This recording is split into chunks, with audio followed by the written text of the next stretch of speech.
देखिए, ये तो परेशान करने की कोशिश कर रहे हैं, जबकि मैं पहले ही कहा था कि 6,500 करोड़ का चिट फंड कंपनी के पैसा डूब गया लोगों का, उसमें संज्ञान लें, उसमें कुछ करेंगे नहीं। अभी डराने की कोशिश कर रहे हैं, इसके अलावा और कुछ नहीं है।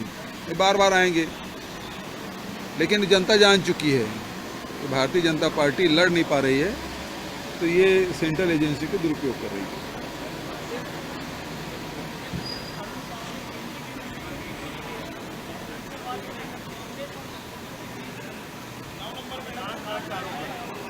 साठ गांठ तो इनके रहे हैं, इनके कार्यकाल पूरा उठा के देख लो।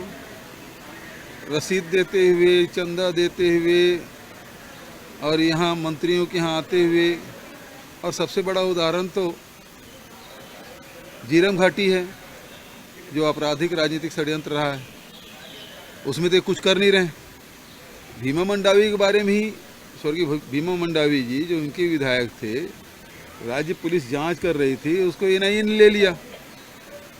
कितने साल हो गए, लोकसभा चुनाव के समय का है, और आज तक कुछ हुआ? उसके बारे में पत्र क्यों नहीं लिखते अरुण साहू जी?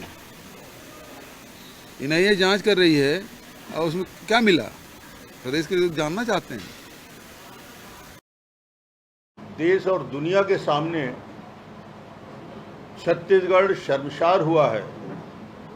छत्तीसगढ़िया सबले बढ़िया कहलाने वाले छत्तीसगढ़ में भ्रष्टाचार के नए आयाम तय किए हैं, नए झंडा गाड़ा जा रहा है।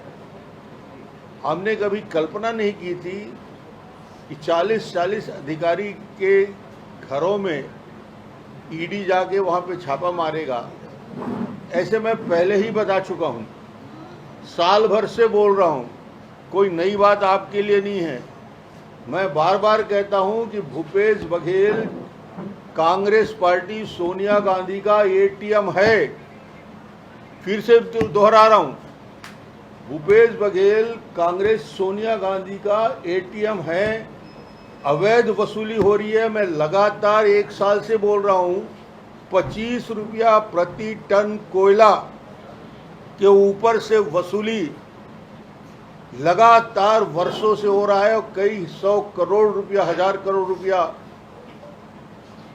अब यदि इतने अवैध धंधे खुलेआम हो रहा है, कोरबा का होटल वाला, कोरबा का पान ठेला वाला, कोरबा का चाय दुकान वाला, वहाँ का एक चपरासियों से लेकर कलेक्टर तक सब जानते हैं कि पैसा कौन लेता है और कहाँ जाता है। कोई नई बात नहीं है इस एटीएम के खुलासे से। और शायद हिंदुस्तान के इतिहास में पहली बार हुआ होगा कि आईएएस अधिकारियों के घर में ईडी का रेड हो और इतनी बड़े पैमाने पे छापेमारी की कार्रवाई हो। और ये भूपेश टैक्स, ये काली कमाई का पोल खुलने लगा है। सच सामने आएगा, सब सामने आएगा।